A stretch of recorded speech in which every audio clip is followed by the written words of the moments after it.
చూస్తే మనం నెక్స్ట్ ఈరోజు వచ్చిందంతా కూడా ఇంత మునుపంతా కూడా ఒక కాంప్లెక్స్ కానీ 4 టైర్ సిస్టమ్ ఉండేది.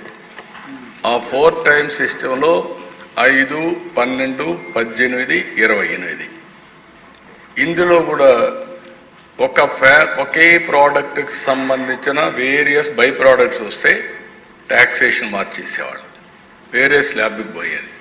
దానివల్ల ఎక్కడికక్కడ కాంప్లికేట్ చేసి లేనిపోని సమస్యలు ట్యాక్స్ పే చేయడం కానీ అధికారులు వీళ్ళని ఎరాస్ చేయడం కానీ ఇలాంటి కాంప్లికేషన్స్ అన్నీ ఉండేటివి.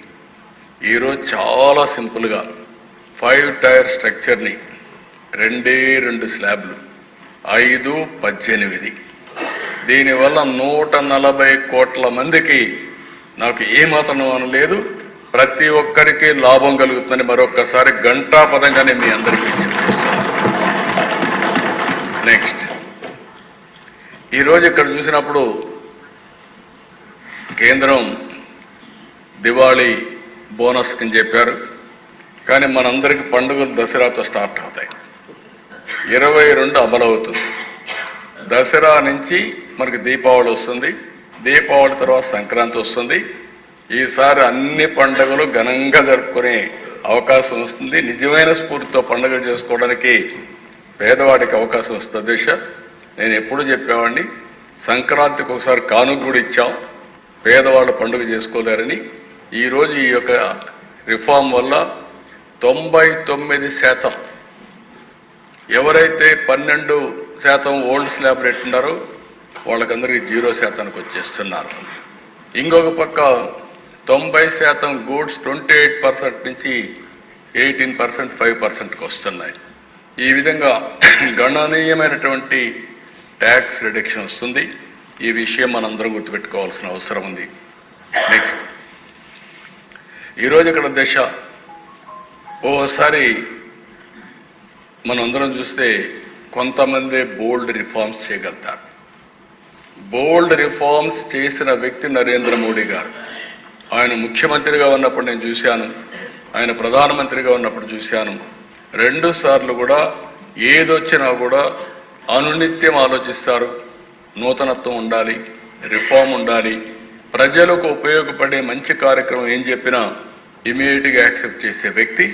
అందుకే 11 సంవత్సరాల్లో ఆయన చేసిన నిర్ణయాలు మీరు చూస్తే ఒకప్పుడు దగ్గర ఇండైరెక్ట్ ట్యాక్స్ పేయర్స్ 132% పెరిగారు ఆయన తీసుకున్న రిఫార్మ్ వల్ల. అంటే 2017లో 65 లక్షలుంటే ఈరోజు 1,51,00,000 మంది ఇండైరెక్ట్ ట్యాక్స్ పేయర్స్ వచ్చారు.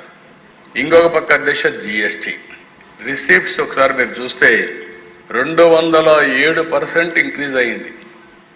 అది కూడా 2018లో 7.19 లక్షల కోట్లుంటే ఈరోజు 22,08,000 కోట్ల రూపాయలు జిఎస్టీ ద్వారా వస్తూ ఉంది.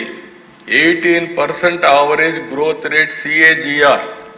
ఇది ఒక చరిత్ర అని చెప్పి కూడా నేను మీకు తెలియజేస్తున్నా. అలాంటి బోల్డ్ రిఫార్మ్ ఇది. వారిని మనస్ఫూర్తిగా మనం అభినందించాల్సిన అవసరం ఉంది. నెక్స్ట్ ఈరోజు దిశ 1 nation 1 vision A victory for cooperative federalism. నేను ఈ మాట ఎందుకు వాడుతున్నానంటే ఓసారి కొంతమంది ట్యాక్స్ రిఫార్మ్స్ అంటే మన అధికారం పోతా ఉంది, మనం కూడా ట్యాక్స్ వేసుకోవచ్చు, ఎందుకు ఈ ట్యాక్స్ వేసే అధికారం వేరే సెంటర్కి ఇస్తున్నారు, ఇలాంటి నాకు కూడా చాలామంది ఇంటలెక్చువల్స్ కూడా చెప్పారు మీరు అధికారం కోల్పోతున్నారని. నాకు అధికారం కాదు, శాశ్వతంగా ప్రజలకు అధికారం ఇవ్వాలనేదే నా ధ్యేయం. అందుకే 1 నేషన్ 1 విజన్ ముందుకెళ్ళామని చెప్పి కూడా నేను తెలియజేస్తున్నా.